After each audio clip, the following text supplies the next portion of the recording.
Hi everyone, welcome back to my channel నేటి మగువ. నేను మీ రమ. ఈరోజు స్పెషల్ పల్లీల పౌడర్. ఇది రాయలసీమలో చాలా ఇష్టపడతారండి. వేడివేడి అన్నంలో కొంచెం నెయ్యి వేసుకొని తింటే చాలా కమ్మగా ఉంటుంది.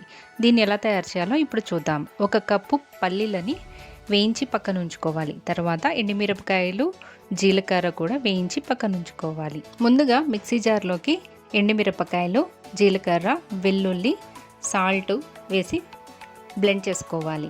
తర్వాత దానిలో కొద్దిగా బెల్లం, వేయించుకున్న పల్లీలని వేసి పలుగ్గా గ్రైండ్ చేసుకోవాలి.